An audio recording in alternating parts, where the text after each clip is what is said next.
tayong magsasaka, hindi tayo kontento na masaya tayo. Sabihin heroes tayo na bagong generation of heroes. Hindi. Tayo yung mga bagong generation ng mga negosyante.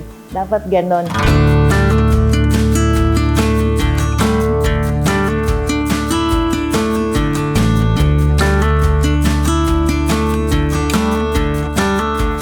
Po si Nene Sagigit, Eleanor Constantino Sagigit, isang magsasaka, at ang aking pong farm ay Dalangdang Creek Farm, located sa Malungon, Sarangani Province, Barangay ng Nagpan.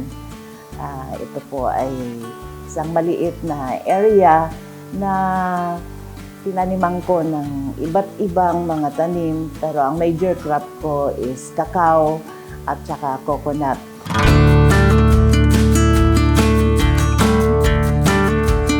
Nagsimula po akong mag-farm noong 1980s pa, 1984. Ito po ay ang inumpisahan noon namin dahil ang Malungon ay corn triangle of the country.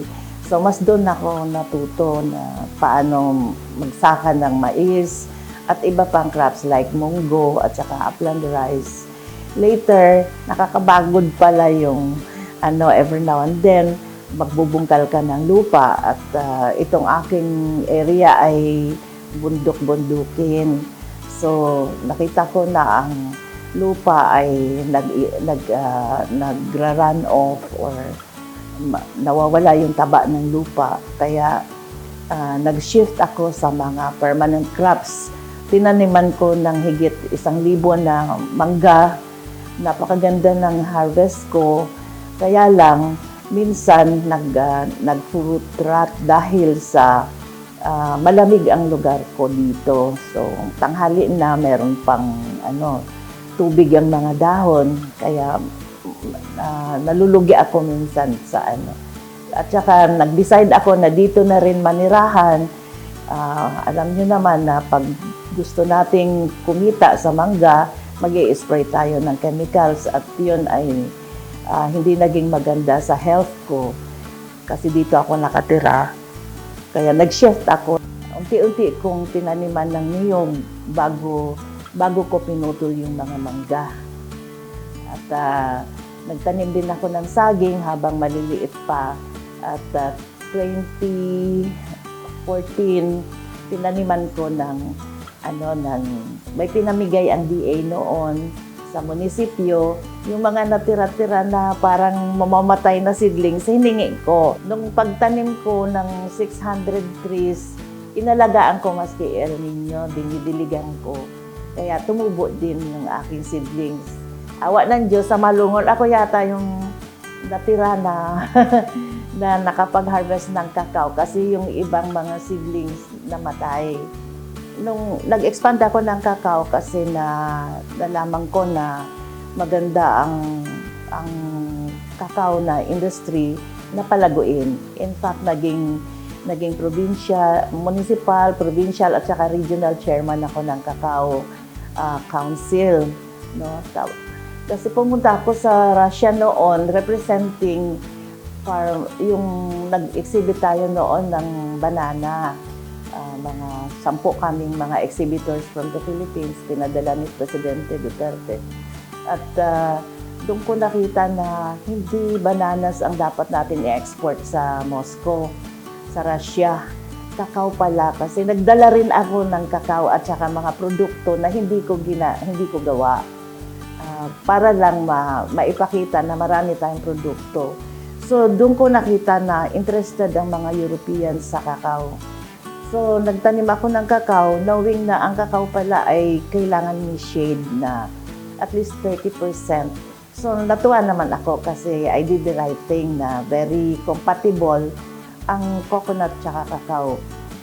When nung 2020, 21, before pandemic, naudlot lang yun.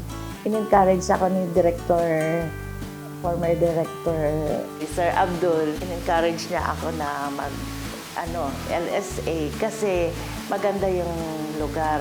Ganon na rin ang D8 mismo. at saka ang DTI na maging learning site. That time kasi even before the pandemic, nagtuturo na ako sa mga cacao farmers na paano how to take care of the plants. So nag-seminar kasi ako ng cacao science. Kaya nagturo ako dito sa Malungon ng cacao science in cooperation with the OMAG or Local Agriculture Office natin.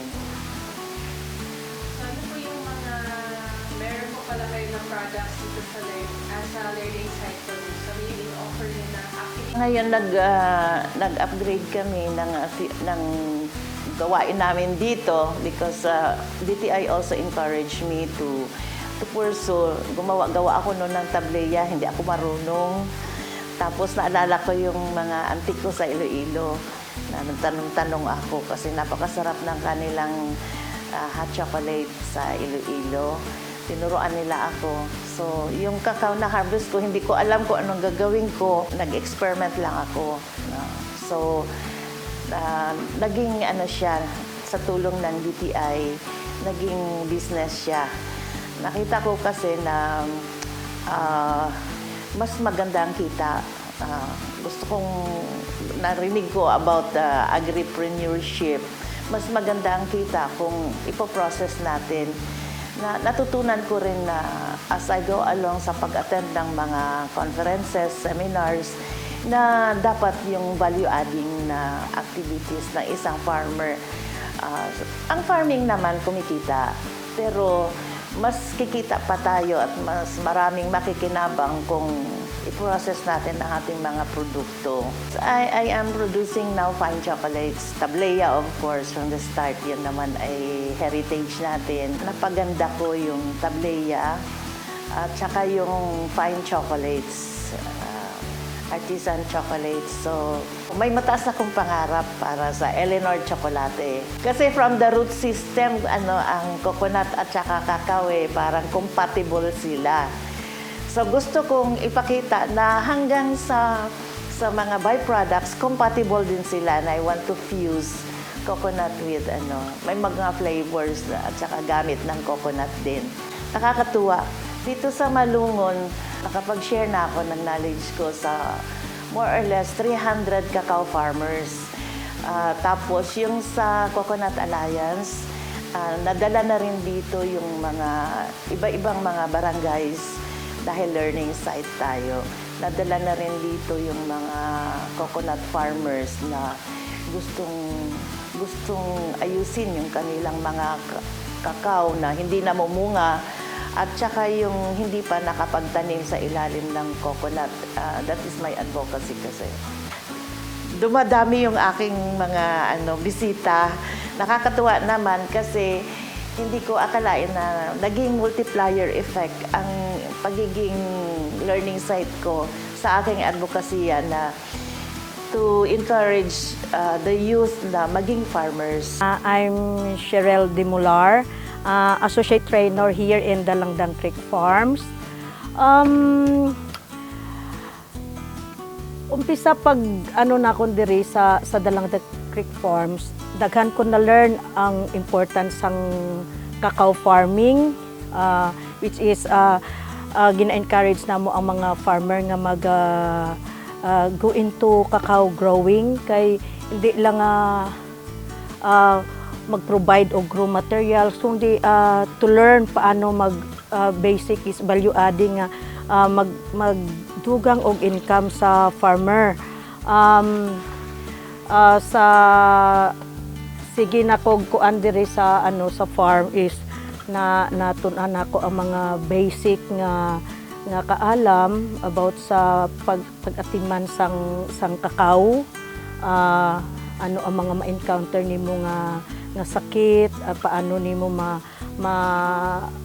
pamaagi, paano nga mapadaghan pa ang bunga sang cacao through organic nga pamaagi. Kay actually ang farm is gina-promote gid ang organic na pamaagi, wala gagamit sang mga artificial nga kuan nga chemicals. Ang Darangdang Creek Farms naga-try og help direkta sa mga farmers nga mag-engage into not only cacao but other commodities also nga pwede itanom sa area. Actual diri makita ang sang niyog ara nakasalansan, which is ang mga organic nga ang mga microorganism dira lang.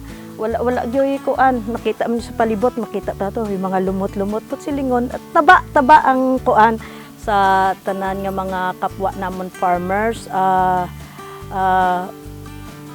We encourage you here ang Dalangdang Creek Farms, naga-encourage nga we should engage into cacao farming, cacao growing. Kay dako kayo ang potential niya sa pagkaron makita man gyud nato nga kulang ang ang supply sang beans sa needs kay sa karon mahal na kayo ang presyo. Before ma-compare nimo like dati pila lang sa mga traders murag ginapangayo ang dati nakapa-monitor kami tag pila lang 65. So ma-discourage ang pero karon kay na-establish naman gina-try na establish ang farmer good ang hago niya is hindi murag dula ginapangayo. So karon makita naton nag-peak ang presyo 300, may time pa nga nag 400. So makita naton nga dako ang potential nga ang yano nga mangunguma is maka-income siya sang dako, especially kung ma-engage siya sa cacao. Tungod sa kung good ang product mo, good ang presyo, good pud ang kita mo. So i-grab sang samtang aga i-grab sang farmer dapat nga magtanom sang cacao kay liban sina sa presyo makadugang tagsuporta sa pangangailangan sang beans na kinahanglanon diri mismo sa aton sa local diri sa Pilipinas. Kay pag lalo na damo na sa manufacturer diri o like si ma'am makita man nato no mismo sa farm halin ang raw materials, ang beans. So there's no need nga magsala pa sang pangita kung diin magkuha. So diri mismo, so kung ikaw nga farmer dako ang produce mo, kung gusto mo mag-engage into value adding, additional income. So ano nimo ba, kita nimo nga niyog, cacao, doble ang kita, doble ang abot, doble ang pag-asinso.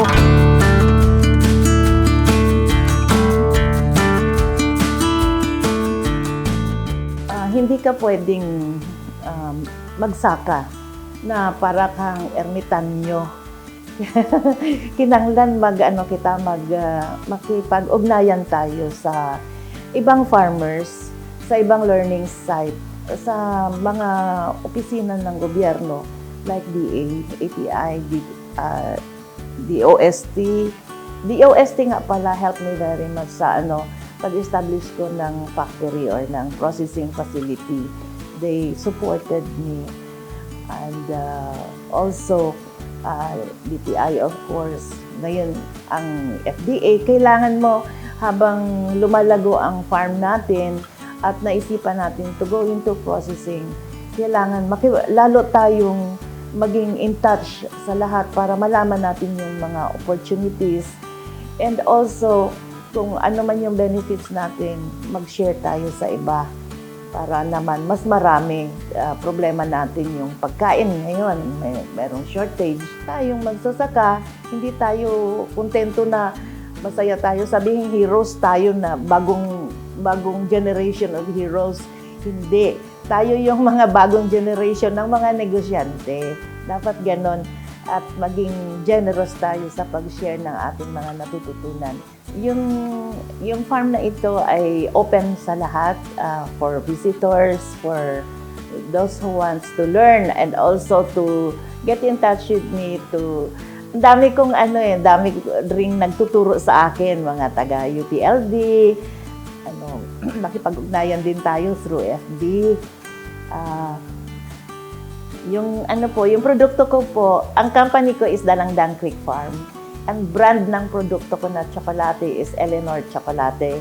Ito po ay available hindi sa mga malls, kundi sa mga pasalubong centers.